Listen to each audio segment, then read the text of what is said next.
atas waktu yang diberikan pada saya.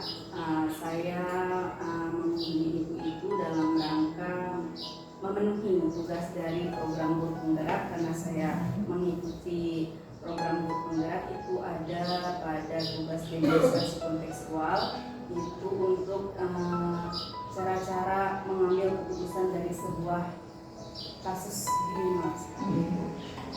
Jadi di sini saya dengan Ida sama-sama di satu sekolah. Saya sudah melihat selama ini ibu sudah menangani banyak kasus yang terjadi di sekolah ini.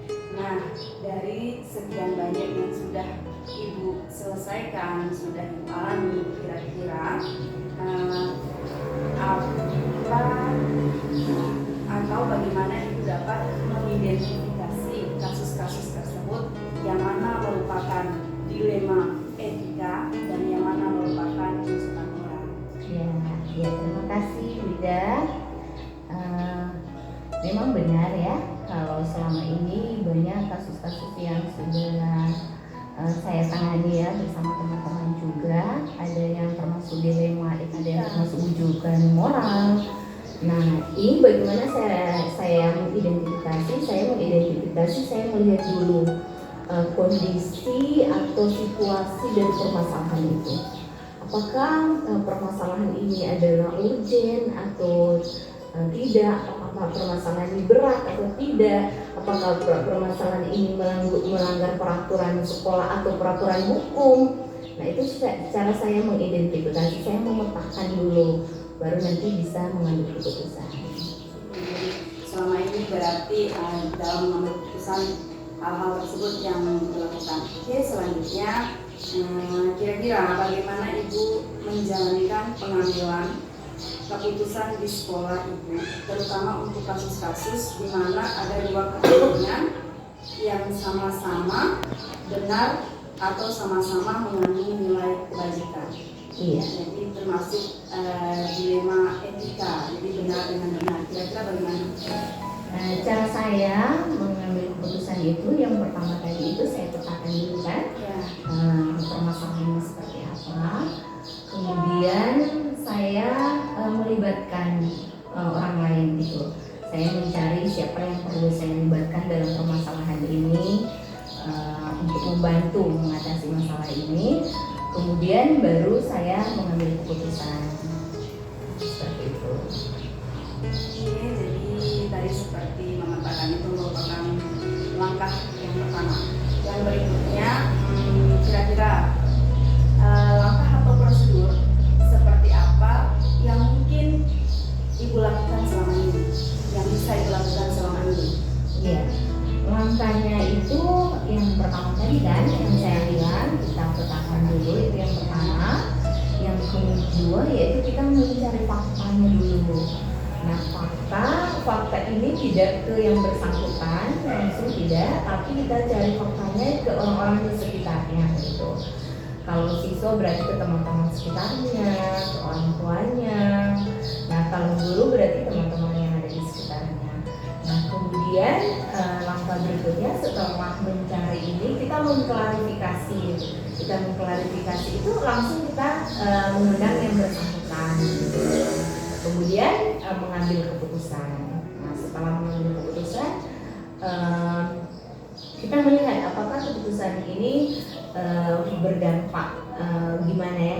Jadi kita merefleksi keputusannya. Jadi itu juga merupakan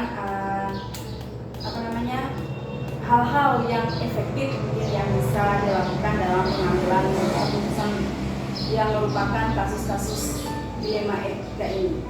Selanjutnya kira-kira ini, hal-hal apa saja yang selama ini merupakan tantangan dalam pengambilan keputusan pada kasus-kasus dilema etika?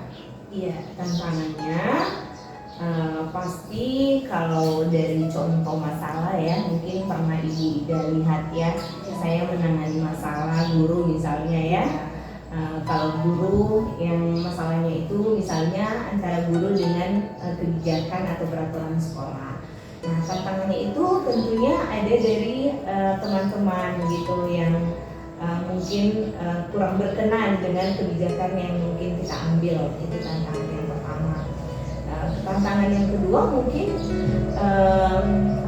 kita berhadapan juga dengan tantangan siswa yang kadang kala misalnya mengeluh dan lain sebagainya atas ketidakhadiran guru. Nah, itu mungkin tantangan-tantangan yang selama ini saya hadapi. Jadi setiap kita melakukan pengambilan keputusan pasti ada tantangan yang harus dilalui seperti itu ya. Kemudian apakah Ibu memiliki jadwal tertentu untuk menyelesaikan kasus dilema etika ini, atau mungkin Ibu akan menyelesaikan di tempat itu, atau memiliki sebuah jadwal untuk menyelesaikannya, dan bentuk atau prosedur seperti apa yang Ibu jalankan? Kalau jadwal mungkin tidak ada ya jadwalnya tidak ada sih, cuman melihat kondisi dari permasalahan itu. Kalau permasalahan itu misalnya urgen yang harus langsung ditangani pada saat itu, berarti pada saat itu kita langsung menangani, memberi keputusan juga pada saat itu. Nah, kalau tidak urgen, ada juga mungkin itu mungkin bukan jadwal ya. Kalau jadwal pasti kan kita sudah tulis, kemudian kita surati orang tersebut di jadwal pertemuannya, seperti orang sidang kan, ini ada jadwalnya. Tapi kalau kami tidak, sesuai dengan kondisi situasi, akan saya klarifikasi dulu yang si A misalnya ya. Kalau misalnya saya punya waktu kapan, atau guru-guru yang lain saya libatkan punya waktu kapan, itu baru kita undang.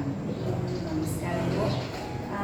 Kemudian yang berikutnya, adakah seseorang atau faktor-faktor apa yang selama ini membantu guru dalam pengambilan keputusan dalam kasus-kasus dilema etika?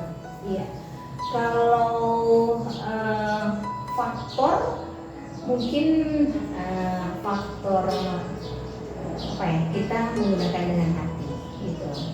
Baru faktor yang membantu itu misalnya eksternal itu adalah mungkin guru atau teman-teman yang ada di sekolah yang kita libatkan untuk bersama-sama mengambil keputusan itu. Jadi faktor-faktornya itu ada bermacam-macam. Mungkin itu kalau dalam ini mungkin sama dengan ada 3 prinsipnya. Dia berpikir berbasis hasil akhir, kita melihat kepentingan banyak orang. Ada juga boleh kita berpikir berbasis peraturan. Peraturan. Dan yang terakhir itu ada berpikir berbasis rasa empati ini. Jadi akan melihatnya seperti itu. Ini pertanyaan yang terakhir. Dari semua hal yang telah disampaikan, pembelajaran apa yang dapat Ibu petik dari pengalaman Ibu mengambil keputusan dilema etika? Luar biasa sekali pembelajaran yang saya dapati sih pada saat mengambil keputusan itu. Yang pertama mungkin pembelajaran saya bahwa ketika kita mengambil keputusan itu tidak serta-merta langsung kita menetapkan keputusan apa. Kita harus menelusuri dulu permasalahan itu, baru kita menetapkan keputusan. Yang kedua, tidak boleh pembelajaran yang saya ambil bahwa keputusan hanya saya sendiri itu hasilnya tidak bagus. Nah, ternyata keputusan melalui banyak orang, melalui musyawarah itu adalah keputusan yang terbaik. Itu mungkin pembelajaran yang saya dapat ketika saya menangani masalah. Baik Bu, tadi itu sudah pertanyaan terakhir. Terima kasih atas waktunya. Ya, sama-sama.